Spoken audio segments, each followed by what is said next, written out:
was searching for himself. So you're a leather now. I'm a leather? Yeah, leather tramp. Chris.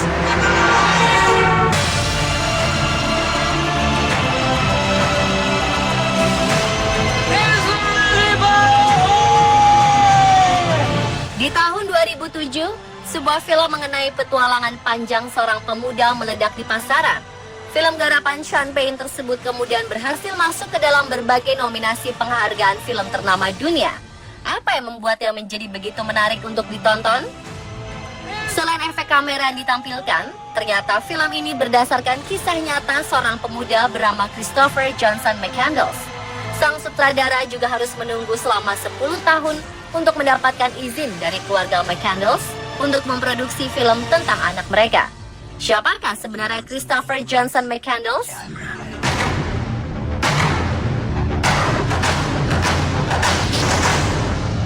Pada tanggal 12 Februari 1968, di El Segundo, California, lahirlah seorang anak yang ternyata berbakat menjadi seorang petualang sejati. Bagaimana tidak, saat usianya masih berusia 4 tahun, Christopher sudah berkeliling 6 blok jauhnya dari rumah pukul 3 pagi. Ia kemudian ditemukan di dapur salah satu rumah tetangga pagi harinya. Masa kecil yang dilewati Chris dan adiknya Karini tidak seperti anak seusianya.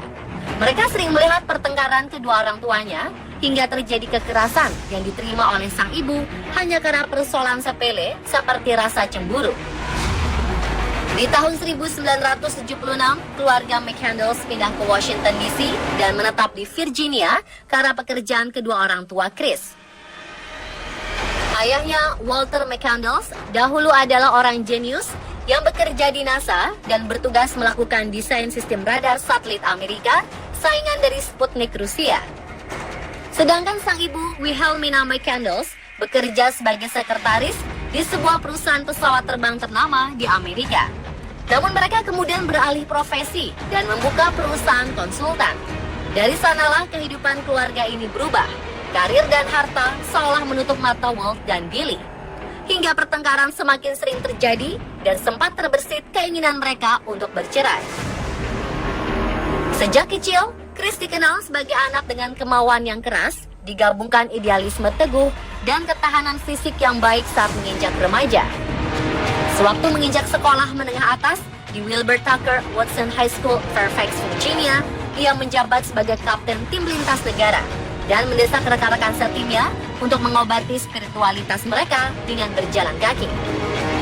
Chris lulus di tahun 1986, lalu meluapkan kegembiraannya dengan membeli sebuah mobil bekas yang ia bawa pergi ke California selama musim panas. Di sana ia bertemu dengan keluarga teman lama kedua orang tuanya dan menemukan sebuah fakta mengejutkan. Ternyata sang ayah Walt sudah menikah dengan seorang wanita bernama Marcia saat bertemu dengan ibunya dan memiliki 6 anak. Bahkan saat Chris lahir, Marcia juga melahirkan anak sah Walt. Sekembalinya dari California, Chris menceritakan tentang fakta yang ia dapatkan kepada adiknya dan berjanji untuk tidak memberitahu kepada Walt dan Billy jika mereka sudah mengetahui cerita cinta sebenarnya. Spekulasi pun berkembang karena cerita masa lalu kedua orang tua Chris lah yang merubah pemikirannya. Memasuki bangku kuliah, Chris termasuk anak yang cerdas. Hingga saat lulus dari Emory University bulan Mei tahun 1990, Chris mendapat predikat cum laude atau lulus dengan nilai sempurna dari jurusan sejarah dan antropologi. Kelulusan ini kemudian menjadi awal dari petualangan panjangnya.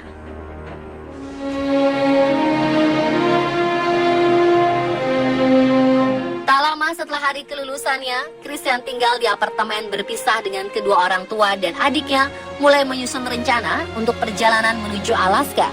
Tidak menggunakan pesawat, melainkan berpetualang tanpa uang sepeser pun. Secara pemikiran, ia dipengaruhi oleh karya-karya Jack London, Leo Tolstoy, dan Henry David Thoreau yang membuatnya bermimpi untuk meninggalkan masyarakat dan melakukan perjalanan seperti Thoreau. Seluruh kartu identitas ia musnahkan untuk meninggalkan jejak. Uang tabungan yang ia miliki sebesar 24.000 US dollar juga disumbangkan kepada Oxfam International, sebuah yayasan amal yang berjuang melawan kelaparan. Hari itu pun tiba. Tanpa pemberitahuan kepada kedua orang tuanya, Chris berangkat untuk memenuhi impiannya hidup di Alaska. Dalam perjalanan pertama, saat ia beristirahat di dalam mobil, tiba-tiba sebuah banjir bandang melanda dan merusak mobilnya. Keesokan harinya, Chris pergi meninggalkan mobil dan membuang plat nomor agar tidak mudah dilacak. Selama perjalanan, ia bertemu dengan banyak orang dan memperkenalkan diri sebagai Alexander Supertramp. Supertramp sendiri jika diartikan ke dalam bahasa Indonesia adalah pengembara super. Melewati Arizona, California, dan South Dakota, Alex, nama baru Chris, sempat bekerja di sebuah ladang gandum di Carthage milik Westerberg. Menumpang pada mobil satu ke mobil lain, pada tahun 1991, ia menyusuri sungai terpencil yang membentang dari sungai Colorado ke Teluk California menggunakan kano.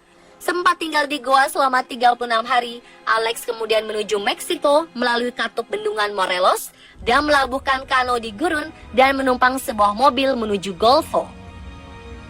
Setelah menempuh panjang perjalanan, keinginan Alex selama bertahun-tahun untuk hidup di padang gurun Alaska dan jauh dari peradaban untuk menemukan dirinya tercapai.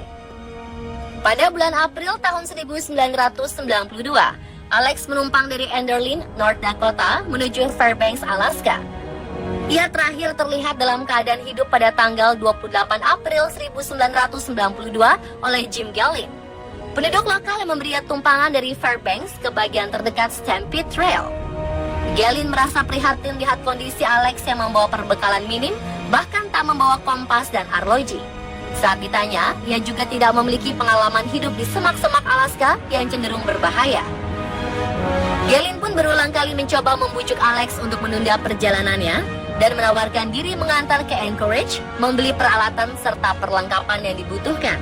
Namun Alex menolak tawaran dan bantuan Gallin, kecuali sepasang sepatu karet, 2 sandwich tuna, dan sekantong keripik jagung sebagai perbekalan makan sementara.